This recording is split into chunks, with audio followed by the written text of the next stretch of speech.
വെളിപ്പെടുത്തലുമായി കേന്ദ്ര ആഭ്യന്തര വകുപ്പ് മുൻ അണ്ടർ സെക്രട്ടറി RVS മണി ജനം ടിവിയിൽ മലപ്പുറത്ത് നിന്നുള്ള മുസ്ലിം ലീഗ് കേന്ദ്രമന്ത്രിയും അവിശുദ്ധ ബന്ധത്തിന്റെ ഭാഗമായി ഹിന്ദു ഭീകരവാദം എന്ന വാക്ക് ആദ്യം ഉപയോഗിക്കുന്നത് ആഭ്യന്തരമന്ത്രിയായിരുന്ന ശിവരാജ് പാട്ടീലാണെന്നും RVS മണി വ്യക്തമാക്കിയ ആദ്യ നിർണായക പ്രതികരണത്തിലേക്ക്. He was from some Malappuram constituency or somebody. He also supported it more. He was from IUML. So about his role in all these things, you can also do a research on that, and you will know a lot of things about it. Using the Home Minister's office. She was not the minister, but he used to throw orders.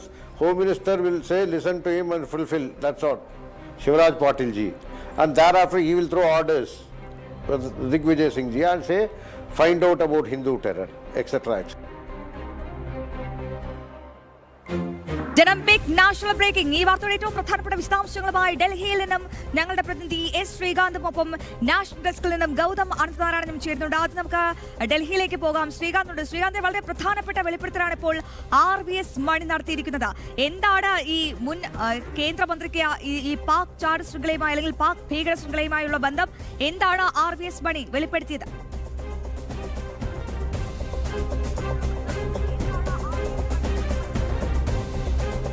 ആ ബൈറ്റുകൾ 2-3 നമ്മൾ അദ്ദേഹത്തിന്റെ ഒരു interview ആയിരുന്നു അത് നമ്മൾ എടുത്തിട്ടുണ്ട്. എനിക്ക് തോന്നുന്നു നമുക്ക് ആ ബൈറ്റ് കൂടി ഒന്ന് പ്ലേ ചെയ്താൽ നമ്മുടെ പ്രേക്ഷകർക്ക് ആ വാർത്ത അദ്ദേഹം എന്താണ് അതിൽ പറഞ്ഞത് എന്ന് കൂടുതൽ വ്യക്തമാകും എന്ന് തോന്നുന്നു. കാരണം സ്പെസിഫിക്കായി അദ്ദേഹം കേരളത്തിലെ മുസ്ലിം ലീഗിന്റെ ഒരു മുൻ കേന്ദ്രമന്ത്രിയെ കുറിച്ച് കൃത്യമായി പറയുന്നുണ്ട്. എനിക്ക് തോന്നുന്നു നമുക്ക് ആ ബൈറ്റ് കൂടി ഒന്ന് കേൾക്കാൻ സാധിക്കുമെന്ന് ഒന്ന് പ്ലേ ചെയ്താൽ നമ്മുടെ പ്രേക്ഷകർക്ക് കൂടി പ്രേക്ഷകർക്ക് വേണ്ടി ഒന്നുകൂടി പ്ലേ ചെയ്യാം. He was from some Malappuram constituency or somebody. He also supported it more. He was from IUML. So about his role in all these things, you can also do a research on that, and you will know a lot of things about it. Using the Home Minister's office. She was not the minister, but he used to throw orders. Home Minister will say, listen to him and fulfill. That's all. Shivraj Patil ji. And thereafter he will throw orders. Digvijay Singh ji and say, find out about Hindu terror, etc. etc. നിർണായകമായ പ്രതികരണമാണ്. ശ്രീകാന്ത്, എന്താണ് കൂടുതൽ വിശദാംശങ്ങൾ?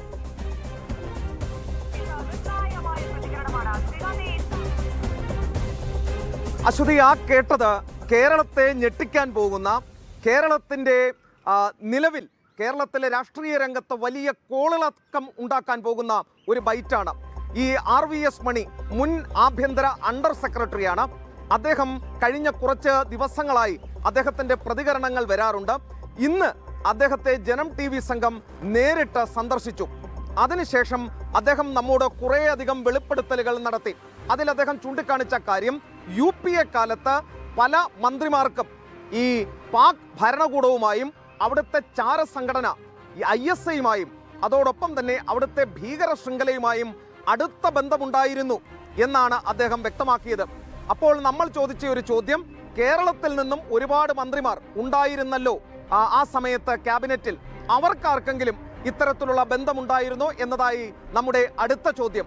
അതിനാണ് ഈ പ്രേക്ഷകർ ഇപ്പോൾ കേട്ട ഒരു മറുപടി അദ്ദേഹം തന്നിരിക്കുന്നത്.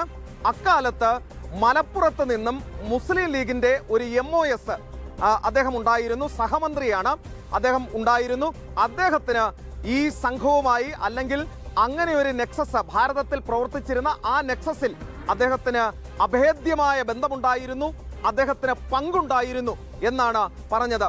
അത് ഈ അഹമ്മദാണോ എന്ന് നമ്മൾ ചോദിച്ചപ്പോൾ, നിങ്ങൾക്കറിയാമല്ലോ, ഞാൻ ഇനി അതെന്തിന് പേരുകൂടി പറയണം, അദ്ദേഹം മരിച്ചുപോയതിനാൽ കൂടുതൽ പറയാൻ ആഗ്രഹിക്കുന്നില്ല എന്നാണ് ഈ RVS മണി പറഞ്ഞത്. ഒന്ന് ആലോചിച്ചു നോക്കൂ, കേരളത്തിൽ നിന്നും മലയാളികൾ തെരഞ്ഞെടുത്ത് വിട്ട അദ്ദേഹം മരിച്ചുപോയി എങ്കിലും ഈ വാർത്ത പറയാതിരിക്കാനാകില്ല. കാരണം നമ്മുടെ പ്രേക്ഷകർക്ക് ജനം TV നൽകിയ വാക്കാണ്. RVS മണിയെ ജനം TVയിൽ കൊണ്ടുവരും, അദ്ദേഹത്തിൻ്റെ വെളിപ്പെടുത്തലുകൾ ജനം TV പുറത്തുവിടും. ഏത് മാധ്യമം അത് മറച്ചു വയ്ക്കാൻ ശ്രമിച്ചാലും ജനം TVയിലൂടെ അത് പുറത്തെത്തിക്കും എന്നുള്ളത്. ജനം TV ഇതാ ആ വാർത്ത പുറത്തുവിടുന്നു. മലപ്പുറത്ത് നിന്നുള്ള ഇന്ത്യൻ യൂണിയൻ മുസ്ലിം ലീഗിന്റെ അന്നത്തെ MOS കേന്ദ്രത്തിലെ സഹമന്ത്രിയായ വ്യക്തിക്ക് ഇന്ത്യയിൽ അന്ന് പാകിസ്ഥാനും പാകിസ്ഥാന്റെ ഭരണകൂടത്തിനും അവരുടെ ISIക്കും അവിടുത്തെ ഭീകരവാദ നെറ്റ്വർക്കിനും പിന്തുണ നൽകിയിരുന്ന, അവരുമായി അടുപ്പം ബന്ധമുണ്ടായിരുന്ന, അവരുടെ പ്രവർത്തനങ്ങളിൽ പങ്കാളിത്തമുണ്ടായിരുന്ന ഒരു വ്യക്തി കേരളത്തിൽ നിന്നും ഉണ്ടായിരുന്നു. അത് മറ്റാരുമല്ല, അദ്ദേഹം പറയുന്നത് മലപ്പുറത്ത് നിന്നുള്ള മുസ്ലിം ലീഗിന്റെ MOS ആയിരുന്നു എന്നാണ് ചൂണ്ടിക്കാണിക്കുന്നത്. അദ്ദേഹത്തിന്റെ പേര് E. അഹമ്മദ് ആണോ എന്ന് ഞങ്ങൾ ചോദിച്ചപ്പോൾ പറയുന്നത്, അത് നിങ്ങൾ പറഞ്ഞു കഴിഞ്ഞല്ലോ, ഇനി ഞാൻ എന്തിനാ പേര് പറയണം, അദ്ദേഹം മരിച്ചുപോയ സ്ഥിതിക്ക് ഇനി അക്കാര്യത്തിൽ കൂടുതൽ പ്രതികരണത്തിനില്ല എന്നാണ് ചൂണ്ടിക്കാണിച്ചത്. കേരളവുമായി ബന്ധപ്പെട്ട് ഒരു പക്ഷേ ഈ മുസ്ലിം ലീഗ് എന്ന് പറയുന്ന സംഘടനയ്ക്ക് എന്തുമാത്രം സ്വാധീനം ഇന്നത്തെ ഈ ഭരണത്തിൽ തന്നെ ഉണ്ട് എന്ന് ഓർക്കണം. ഈ VD സതീശൻ സർക്കാരിൽ പോലും അവർക്ക് വലിയ സ്വാധീനമുണ്ട്. നേരത്തെ UPA ഭരിച്ചിരുന്ന സമയത്തും അവർക്ക് വലിയ സ്വാധീനമുണ്ടായിരുന്നു. ആ സംഘടനയ്ക്കെതിരെയാണ് ഈ രാജ്യത്തെ ഒറ്റിയ, ഈ രാജ്യത്തെ ചതിച്ച, ഈ രാജ്യത്തിൻ്റെ ശത്രു രാജ്യവുമായി അവരുടെ ഒരു സമുന്നത നേതാവിന്, അവരുടെ MP, അവരുടെ കേന്ദ്ര സഹമന്ത്രിക്ക് ബന്ധമുണ്ടായിരുന്നു എന്ന തരത്തിൽ മുൻ ആഭ്യന്തര അണ്ടർ സെക്രട്ടറി പറയുന്നത് നമ്മൾ എടുത്തു ചോദിച്ചു. ഇത് തെളിവുള്ളത് തന്നെയാണോ എന്ന് പറഞ്ഞപ്പോൾ അദ്ദേഹം ചൂണ്ടിക്കാണിച്ച മറുപടി, കേന്ദ്ര ആഭ്യന്തര മന്ത്രാലയത്തിൽ ഇതിൻ്റെ നോട്ടുകളുണ്ട്, അതായത് കുറിപ്പുകളുണ്ട് എന്നുള്ളതാണ്. ലീഗ് നേതൃത്വം ഇതിന് മറുപടി പറഞ്ഞേ തീരൂ എന്നുള്ള കാര്യത്തിൽ ഒരു സംശയവുമില്ല. ഈ രാജ്യത്തെ ഒറ്റിയതിന്, ഈ രാജ്യത്തെ പൗരന്മാരെ ഒറ്റിയതിന്, 10 വെള്ളിക്കാശിന് നിങ്ങൾ ഈ രാജ്യത്തെ പാകിസ്ഥാന് ഒറ്റിയതിന് നിങ്ങൾക്ക് എന്ത് കിട്ടി എന്നുള്ളത് ലീഗ് നേതൃത്വം തുറന്നു പറഞ്ഞേ തീരൂ. മുൻ ആഭ്യന്തര അണ്ടർ സെക്രട്ടറിയും പത്മശ്രീ ജേതാവുമായ RVS മണി പറയുകയാണ്, മലപ്പുറത്ത് നിന്നുള്ള ഇന്ത്യൻ യൂണിയൻ മുസ്ലിം ലീഗിന്റെ നേതാവ്, മുൻ കേന്ദ്രമന്ത്രിക്ക് ഈ പാക് ഭരണകൂടം, ISI, അവിടുത്തെ ഭീകരവാദ നെറ്റ്വർക്ക് ഒക്കെ UPA ഭരിക്കുമ്പോൾ ഇന്ത്യയിൽ അവർക്ക് വലിയ സ്വാധീനമുണ്ടായിരുന്നു. അവരെ സഹായിക്കുന്ന ആളുകളും ഇവിടെ ഉണ്ടായിരുന്നു. അതിൽ പങ്കാളിത്തമുള്ള വ്യക്തിയാണ് മലപ്പുറം IUMLന്റെ അന്നത്തെ കേന്ദ്ര സഹമന്ത്രി എന്നാണ് പറയുന്നത്. ഒന്ന് ആലോചിക്കൂ, എത്ര കാലമായി ഈ ലീഗ് ഭരണത്തിൽ ഇരിക്കുന്നതാണ്? ഏതൊക്കെ കാലങ്ങളിൽ ഈ മുസ്ലിം ലീഗ് അധികാരത്തിൻ്റെ പല മേഖലകളിലായി ഇരുന്നിട്ടുണ്ടാകണം? അപ്പോൾ എന്തൊക്കെ വഴിവിട്ട കാര്യങ്ങൾ ഇവർ ചെയ്തിട്ടുണ്ടാകണം എന്നും ഒന്ന് ആലോചിക്കൂ. ഒരു കാര്യം കൂടി, അത് ഓഫ് റെക്കോർഡായി പറഞ്ഞതാണ്, അത് അടിവരയിട്ടുകൊണ്ട് പറയുന്നു, അത് നമുക്ക് ബൈറ്റായി തരാൻ അദ്ദേഹം മടി കാണിച്ചു. അതിന് നയതന്ത്രപരമായ ചില പ്രശ്നങ്ങളുണ്ട് എന്ന് പറഞ്ഞുകൊണ്ട് ഓഫ് റെക്കോർഡായി പറഞ്ഞത്, ഈ അഹമ്മദിന് ഈ മുംബൈ ഭീകരാക്രമണം നടക്കുന്ന സമയത്തെ അവിടുത്തെ പ്രസിഡന്റ് കൂടിയായിരുന്ന ആസിഫ് അലി സർദാരിയുമായി അദ്ദേഹം സംസാരിച്ചിരുന്നു എന്നാണ് ഈ RVS മണി ഓഫ് റെക്കോർഡായി നമ്മോട് പറഞ്ഞത്. അഹമ്മദ് ഷൂജ പാഷ എന്ന അന്നത്തെ ISIയുടെ ചീഫുമായി, DG ഡയറക്ടർ ജനറലുമായി ഈ അഹമ്മദ് സംസാരിച്ചിരുന്നു എന്നും ഓഫ് റെക്കോർഡായി RVS മണി ജനം TVയോട് പറയുകയുണ്ടായി. ഒന്ന് ആലോചിക്കൂ, കേരളത്തിൽ നിന്നും വന്ന ഒരു നേതാവ് ഈ രാജ്യത്തെ പ്രധാനപ്പെട്ട ഒരു പദവിയിൽ ഇരുന്നു കൊണ്ട് ഈ രാജ്യത്തെ ഒറ്റിയതിൻ്റെ കഥയാണ് മുൻ അണ്ടർ സെക്രട്ടറി പറയുന്നത്. നിങ്ങൾ പറയുന്നതിന് തെളിവുണ്ടോ എന്ന് ചോദിച്ചപ്പോൾ കേന്ദ്ര ആഭ്യന്തര മന്ത്രാലയത്തിൽ ഇതിൻ്റെ റെക്കോർഡുകളുണ്ട്, രേഖകളുണ്ട് എന്നാണ് അദ്ദേഹം മറുപടി പറഞ്ഞത്. ഈ ലീഗ് രൂപീകരിച്ചത് തന്നെ പാകിസ്ഥാൻ രൂപപ്പെടുത്തുന്നതിന് വേണ്ടിയാണ് എന്നത് നമുക്കറിയാം. എന്നാൽ പാകിസ്ഥാന് ഒപ്പം ചേരാതെ ഇവിടെ അവശിഷ്ട ലീഗ് നിന്ന് ചത്തകുതിരയായി കിടന്നിരുന്ന ലീഗിനെ എഴുന്നേറ്റോടാൻ പാകത്തിലാക്കിയത് ജവഹർലാൽ നെഹ്റുവാണ്. അതിനുശേഷം അതേ ലീഗ് പാകിസ്ഥാന് വേണ്ടി വിടുപണി ചെയ്തു എന്ന വാർത്തയാണ് ഇപ്പോൾ സ്ഥിരീകരിക്കപ്പെടുന്നത്. മുൻ ആഭ്യന്തര അണ്ടർ സെക്രട്ടറി ഇക്കാര്യം തുറന്നു പറയുകയാണ്. ദ ഹിന്ദു ടെറർ എന്ന് പറയുന്ന അദ്ദേഹത്തിൻ്റെ ഒരു പുസ്തകമുണ്ട്. ആ പുസ്തകത്തിൽ ഈ അഹമ്മദ് നടത്തിയ ഇടപെടലുകളെ കുറിച്ച് വ്യക്തമായി ഞാൻ എഴുതിയിട്ടുണ്ട് എന്നാണ് അദ്ദേഹം ഇന്ന് ജനം TVയോട് ചൂണ്ടിക്കാണിക്കുകയും ചെയ്തത്. കേരളത്തിൽ ഒരൊറ്റ മാധ്യമം പോലും RVS മണിയുടെ പ്രതികരണം എടുക്കാൻ പോയിരുന്നില്ല. ജനം TVയാണ് നമ്മുടെ പ്രേക്ഷകർക്ക് നൽകിയ വാക്കാണ്, അദ്ദേഹത്തിൻ്റെ പ്രതികരണം നമ്മൾ എടുക്കുമെന്നും പ്രിയപ്പെട്ട പ്രേക്ഷകർക്ക് മുന്നിലേക്ക് എത്തിക്കും എന്നുള്ളത്. ലീഗിൻ്റെ മുഖം മൂടി അഴിഞ്ഞു വീഴുകയാണ് ഇവിടെ. അവരുടെ നേതാക്കൾ കേന്ദ്രത്തിലെത്തിച്ചെയ്ത ഈ പണി അത് എന്താണെന്ന് വ്യക്തമാവുകയാണ്. മാച്ച് ഫിക്സിംഗ് നടന്നു.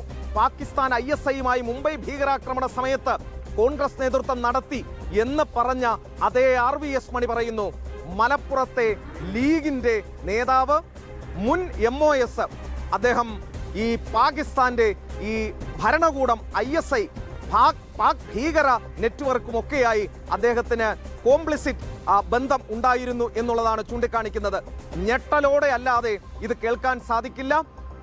ലീഗ് ഇപ്പോഴും കേരളത്തിൽ ഭരണത്തിന്റെ ഭാഗമാണ് എന്നുള്ളത് നമ്മളെ വല്ലാതെ ഭയപ്പെടുത്തുകയും ചെയ്യുന്നുണ്ട്.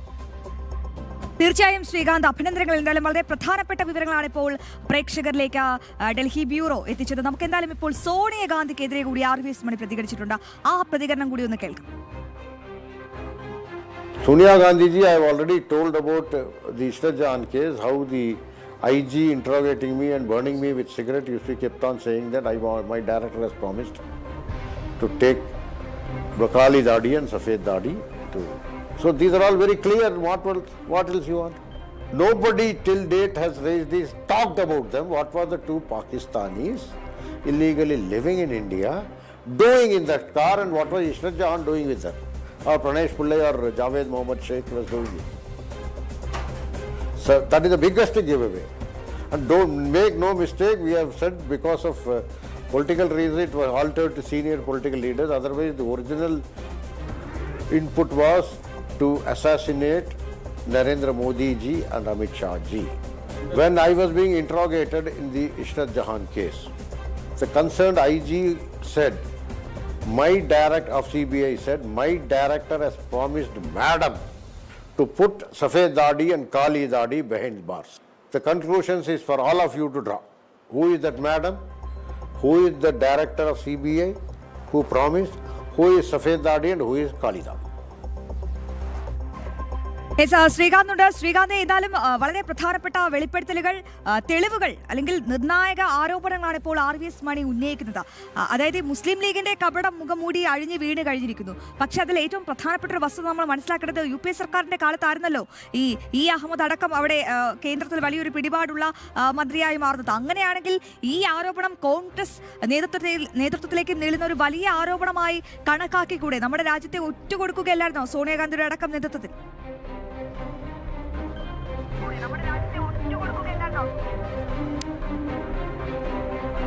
മുംബൈ ഭീകരാക്രമണ സമയത്ത് കോൺഗ്രസും അതോടൊപ്പം തന്നെ ഈ ISIയുമായി മാച്ച് ഫിക്സിംഗ് നടന്നു എന്ന് ഇതിനോടകം RVS മണി പറഞ്ഞു കഴിഞ്ഞു. ബംഗളൂരു ആസ്ഥാനമായ ഈ പറഞ്ഞ അജ്മൽ കസബിനെ പിടിച്ചില്ലെങ്കിൽ ബംഗളൂരു സ്വദേശിയായ ഹിന്ദു നാമധാരിയുടെ പേരിൽ അജ്മൽ കസബിനെ അവതരിപ്പിക്കാനായിരുന്നു കോൺഗ്രസ് നേതൃത്വം ശ്രമിച്ചത്, UPA സർക്കാർ ശ്രമിച്ചത് എന്നാണ് RVS മണി പറയുന്നത്. തുക്കാറാം ഓംലെ എന്ന കോൺസ്റ്റബിളിനോട് ഈ രാജ്യത്തെ ഹിന്ദുക്കൾ നന്ദിയുള്ളവരായിരിക്കണം എന്നും അയാളെ പിടികൂടിയിരുന്നില്ലെങ്കിൽ ഇന്ന് അതൊരു ഹിന്ദു ഭീകരവാദ പ്രവൃത്തിയായി ചിത്രീകരിക്കപ്പെട്ടേനെ എന്നുമാണ് RVS മണി പറയുന്നത്. അതൊരു വശത്തേക്ക് മാറ്റി നിർത്താം. പക്ഷേ ഒരു കാര്യത്തിൽ സോണിയാഗാന്ധിയുടെ കപടമുഖം ഇതാ വലിച്ചു കീറുകയാണ് RVS മണി. അതായത് സോണിയാഗാന്ധിക്കെതിരെ ഗുരുതരമായ വെളിപ്പെടുത്തൽ വന്നിരിക്കുന്നു. ഇസ്രത് ജഹാൻ എന്ന് പറയുന്ന പ്രാണേഷ് കുമാറും ഇസ്രത് ജഹാനുമൊക്കെ ഗുജറാത്തിലേക്ക് എത്തിയത് നരേന്ദ്രമോദിയെയും കേന്ദ്ര ആഭ്യന്തരമന്ത്രി അമിത്ഷായെയും കൊലപ്പെടുത്താനാണ് എന്നാണ് RVS മണി പറയുന്നത്. പാക് ആസ്ഥാനമായ ഭീകര സംഘടനകൾ ഈ ഇസ്രത് ജഹാനെ തങ്ങളുടെ ഫിദായിൻ എന്നാണ് വിശേഷിപ്പിച്ചത് എന്നും RVS മണി പറയുന്നുണ്ട്. അതേസമയം ഇസ്രത് ജഹാൻ കേസിൽ സോണിയാഗാന്ധി നേരിട്ടിടപെട്ടു എന്നാണ് ഇപ്പോൾ RVS മണി വ്യക്തമാക്കുന്നത്. നരേന്ദ്രമോദിയെയും അമിത്ഷായെയും അഴിക്കുള്ളിലാക്കാൻ അന്നത്തെ CBI ഡയറക്ടറോട് സോണിയാഗാന്ധി നേരിട്ട് നിർദ്ദേശം നൽകി എന്നാണ് പറയുന്നത്. അന്ന് CBIയുടെ IG ആയിരുന്ന ഈ കേസ് അന്വേഷിച്ചിരുന്ന വ്യക്തി RVS മണിയുടെ മൊഴിയെടുക്കുന്ന സമയത്ത് മാഡത്തിന്റെ കൃത്യമായ നിർദ്ദേശമുണ്ടായിരുന്നു കറുത്ത താടിയെയും വെളുത്ത താടിയെയും അഴിക്കുള്ളിലാക്കാൻ എന്നാണ് RVS മണി വ്യക്തമാക്കുന്നത്. ഇസ്രത് ജഹാൻ കേസ് അന്വേഷിച്ച ഉന്നത ഉദ്യോഗസ്ഥർ തന്നെ മാഡം ഇടപെട്ട വിഷയം വ്യക്തമാക്കുകയാണ്. ഒന്ന് ആലോചിക്കൂ, ഈ രാജ്യത്തിന്റെ ഒരു സംസ്ഥാനത്തെ മുഖ്യമന്ത്രിയായിരുന്നു, ഗുജറാത്തിന്റെ മുഖ്യമന്ത്രിയായിരുന്നു അന്ന് പ്രധാനമന്ത്രി, ഇന്നത്തെ നമ്മുടെ പ്രധാനമന്ത്രി നരേന്ദ്രമോദി. അന്ന് ഗുജറാത്തിന്റെ ആഭ്യന്തരമന്ത്രിയായിരുന്നു അമിത്ഷാ. ഈ രണ്ടു പേരെയും അഴിക്കുള്ളിലാക്കാൻ ഈ സോണിയാഗാന്ധി എന്ന് പറയുന്ന മാഡം ഇടപെട്ടു, നേരിട്ടിടപെട്ടു, ഗൂഢാലോചന നടത്തി എന്നാണ് വ്യക്തമാകുന്നത്. പാക് ഭീകര സംഘടനകൾ പോലും ഭീകരവാദി, അവരുടെ ഫിദായിൻ എന്ന് വിശേഷിപ്പിച്ച ഇസ്രത് ജഹാനെ പാവപ്പെട്ട പെൺകുട്ടിയായി അവതരിപ്പിക്കാൻ നിർദ്ദേശം നൽകിയത് സോണിയാഗാന്ധിയാണ് എന്നാണ് RVS മണി പറയുന്നത്. CBIയുടെ ഡയറക്ടർ ഇതിന് ഒത്താശ ചെയ്തു എന്ന് അദ്ദേഹം ചൂണ്ടിക്കാണിക്കുന്നു. CBIയുടെ IG ഈ RVS മണിയുടെ മൊഴിയെടുക്കുമ്പോൾ RVS മണിയോട് കയ്യിൽ സിഗരറ്റ് കുറ്റുകൊണ്ട് കുത്തിപ്പൊള്ളിച്ച് പറഞ്ഞത്, മാഡത്തിൽ നിന്നും നിർദ്ദേശമുണ്ട്, ഈ സഫേദ് താടിയെയും കാലാതാടിയെയും അഴിക്കുള്ളിലാക്കാൻ നിർദ്ദേശമുണ്ട് എന്നാണ് പറഞ്ഞിരിക്കുന്നത്. ഒന്ന് ആലോചിച്ചു നോക്കൂ, ഒരു സംസ്ഥാനത്തെ മുഖ്യമന്ത്രിയെയും ആഭ്യന്തരമന്ത്രിയെയും വ്യാജ കേസിൽ കുടുക്കി അകത്തിടാൻ, അതും ഈ രാജ്യത്തെ ഇന്ന് നയിക്കാൻ മുന്നിട്ട് നിൽക്കുന്ന രണ്ടുപേരെ മുളയിലെ നുള്ളാൻ ഈ സോണിയാഗാന്ധി ശ്രമിച്ചതിന്റെ ഏറ്റവും പ്രധാനപ്പെട്ട തെളിവാണ് ഇപ്പോൾ പുറത്തു വരുന്നത്. കേരളത്തിലെ മുഴുവൻ മാധ്യമങ്ങളും ഈ വാർത്തയാണ് ഇത്രയും ദിവസം മറച്ചുവെക്കാൻ ശ്രമിച്ചത്. എന്നാൽ ജനം TVയോട് RVS മണി ഒന്നൊഴിയാതെ മുഴുവൻ വാർത്തകളും മുഴുവൻ കാര്യങ്ങളും വെളിപ്പെടുത്തുകയാണ്. അദ്ദേഹത്തോട് നമ്മൾ ആവർത്തിച്ച് ചോദിച്ചത്, ഇതിൽ വസ്തുതകൾ ഉണ്ടോ, നിങ്ങൾക്കെതിരെ കേസുകൾ എടുത്താൽ എന്തായിരിക്കും എന്ന് ചോദിച്ചപ്പോൾ താൻ എഴുതിയിട്ടുള്ള മുഴുവൻ കാര്യങ്ങളും, അദ്ദേഹത്തിൻ്റെ ഒരു പുസ്തകമുണ്ട്, അതിലെല്ലാ കാര്യങ്ങളും എഴുതിയിട്ടുണ്ടെന്നും അത് എല്ലാ വസ്തുതകളുടെ അടിസ്ഥാനത്തിലാണ് എഴുതിയത് എന്നും അദ്ദേഹം പറയുന്നു. എനിക്കിനിയും ഞെട്ടൽ മാറാത്തത് ഈ മുസ്ലിം ലീഗിന്റെ കാര്യം കേട്ടപ്പോഴാണ്. ഇതാദ്യമായാണ് RVS മണി കേരളവുമായി ബന്ധപ്പെട്ട് ഈ ഒരു കാര്യം പറയുന്നത്. അതിൽ ഇന്ത്യൻ യൂണിയൻ മുസ്ലിം ലീഗ് പ്രതിസ്ഥാനത്ത് വരുന്നു എന്നുള്ളതാണ്. ഇതിനു മുൻപ് ആ വെളിപ്പെടുത്തൽ അദ്ദേഹം നടത്തിയിട്ടില്ല. വല്ലാത്ത ഞെട്ടൽ. ഈ ലീഗ് കുഞ്ഞാലിക്കുട്ടിയുടെയും പാണക്കാട് തങ്ങൾമാരുടെയും നേതൃത്വത്തിൽ ഈ ലീഗ് ഇപ്പോഴും കേരളം ഭരിക്കുന്നു, അവർക്ക് കീഴിലാണ് നമ്മൾ ഇപ്പോഴും അവിടെ ഉള്ളത് എന്നോർക്കുമ്പോൾ ഭയം തോന്നുന്നു എന്നതാണ് ഈ ഘട്ടത്തിൽ പറയാനുള്ളത്. അടിവരയിട്ട് പറയുന്നു, നമ്മൾ നാളെ രാവിലെ 8 മണിക്ക് നേഷൻ ഫസ്റ്റിൽ അദ്ദേഹത്തിന്റെ പൂർണ്ണ ഇന്റർവ്യൂ നൽകും. അതിൽ അദ്ദേഹം പറഞ്ഞത്, അദ്ദേഹത്തോട് നമ്മൾ ഈ പാക് ബന്ധവും മറ്റും ചോദിച്ചപ്പോഴാണ് അദ്ദേഹം ഈ മലപ്പുറത്തെ ലീഗ് നേതാവ്, മുൻ MOS ഈ ഇത്തരം കാര്യങ്ങളിൽ അദ്ദേഹത്തിന് പങ്കുണ്ട് എന്ന് വെളിപ്പെടുത്തുന്നത്. മരിച്ചുപോയ വ്യക്തിയെക്കുറിച്ച് കൂടുതൽ പറയാനില്ല എന്നാണ് അദ്ദേഹം ഏറ്റവും ഒടുവിലായി പറയുകയും ചെയ്തത്. ശ്രീകാന്ത്, വിവരങ്ങൾ വളരെ വ്യക്തമാണ്, കൃത്യമാണ്. എന്തായാലും ഒരിക്കൽ കൂടി അഭിനന്ദനങ്ങൾ നേരുകയാണ് ഡൽഹി ബ്യൂറോയ്ക്ക്. എന്തായാലും വളരെ പ്രധാനപ്പെട്ട വിശദാംശങ്ങൾ. മറ്റ് മാധ്യമങ്ങളൊന്നും വാ തുറക്കാത്തിടത്ത് ഞങ്ങൾ വാ തുറക്കും, സംസാരിക്കും, നീതിക്കായി സംസാരിക്കും. നേഷൻ ഫസ്റ്റ്, അത് തന്നെയാണ് ജനം TVയുടെ നയം, അന്നും ഇന്നും ഇനിയെന്നും. എന്തായാലും മോദിയെയും അമിത്ഷായെയും അടക്കം ഇത്തരത്തിൽ കള്ളക്കേസിൽ കൊടുക്കാൻ സോണിയാഗാന്ധി ശ്രമിച്ചതെന്നടക്കമുള്ള ഗുരുതര വെളിപ്പെടുത്തലുള്ളൂ. അപ്പം ആലോചിച്ച് നോക്കൂ, കേരളത്തിൽ എന്തുകൊണ്ടാണ് ഇപ്പോഴും സ്ലീപ്പർ സെല്ലുകൾ സജീവമായി തുടരുന്നത്? നമുക്കറിയാം, ഇപ്പോഴും ഈ പാക് ഭീകരതയെ പാലൂട്ടി വളർത്താൻ ഇവിടെ പല നേതാക്കളും ഉണ്ട് എന്നുള്ള ഏറ്റവും പ്രധാനപ്പെട്ട വിവരം കൂടിയാണ് നമുക്ക് ഈ ഘട്ടത്തിൽ RVS മണിയുടെ വെളിപ്പെടുത്തലിൽ മനസ്സിലാക്കുന്നത്. എന്തായാലും